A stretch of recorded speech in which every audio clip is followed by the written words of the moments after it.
আমাদের সমাজের জনজাতি আদিবাসী সম্প্রদায় তারা সমাজে পিছিয়ে আছে।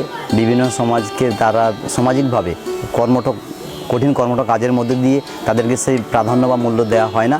আদিবাসী সম্প্রদায়ের মানুষজন এখন সমাজের মূল শিখরে পৌঁছে গেছেন।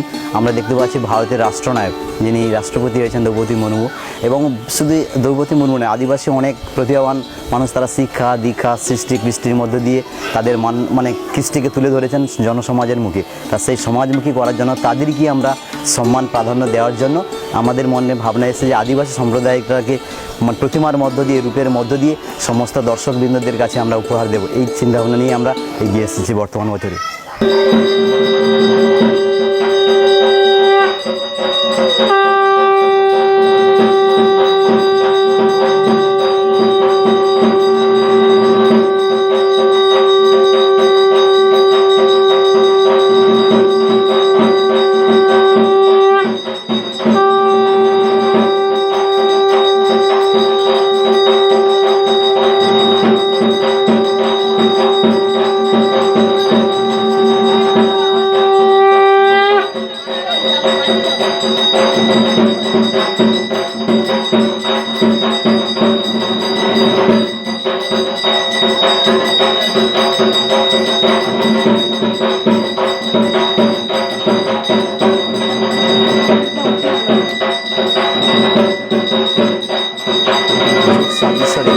এই অনুষ্ঠানের সঙ্গে সামঞ্জস্য রেখে আমরা আদিবাসী ভাবনা চিন্তাভাবনা নিয়ে ঘটোত্তোলনের সময় ধামসা মাদল অর্থাৎ আদিবাসী যে নৃত্যানু অনুষ্ঠান তার সহকারে আমরা বর্ণাঢ্য শোভাযাত্রার মধ্য দিয়ে এই মন্দির প্রাঙ্গণেতে আমাদের সামনাসামনি নদীর প্রাঙ্গণ রয়েছে, গোবিন্দপুর ফেরি সার্ভিস ঘাট পর্যন্ত বর্ণাঢ্য শোভাযাত্রার মধ্য দিয়েই আমরা এই সপ্তমী তিথিতে মায়ের মাঙ্গলিক ঘটোত্তোলনের অনুষ্ঠান পর্ব করা হয়েছে।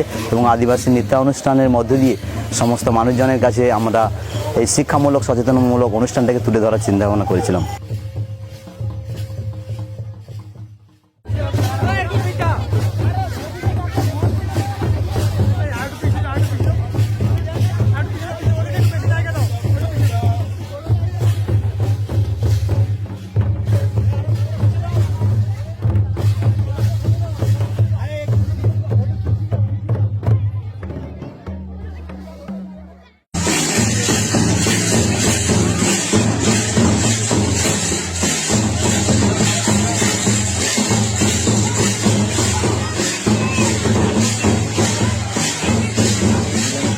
আমরা বিভিন্ন সামাজিক শিক্ষামূলক বিভিন্ন ঘটনা তুলে ধরেছি প্রেক্ষাপট।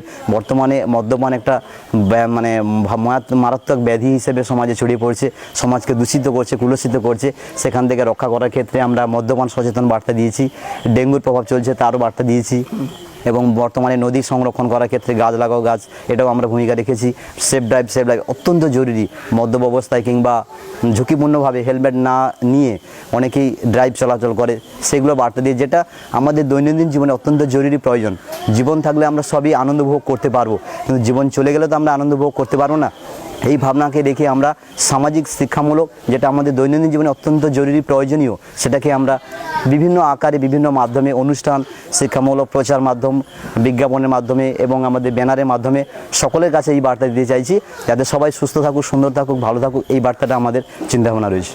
মানুষজনের কাছ থেকে প্রত্যেকের কাছে আমরা আনন্দ উৎসাহ এবং উদ্দীপনা স্বতঃস্ফূর্ত ভাব এবং তাদের চিন্তাভাবনাটাকে আমাদের কাছে স্বাগত জানিয়েছেন, ধন্যবাদ জানিয়েছেন। তাই সবাইকে এই গোবিন্দপুর লিটল স্টার সংঘের পক্ষ থেকে শুভেচ্ছা অভিনন্দন কৃতজ্ঞতা জানাই এরকমভাবে আমাদের প্রশংসা করার জন্য।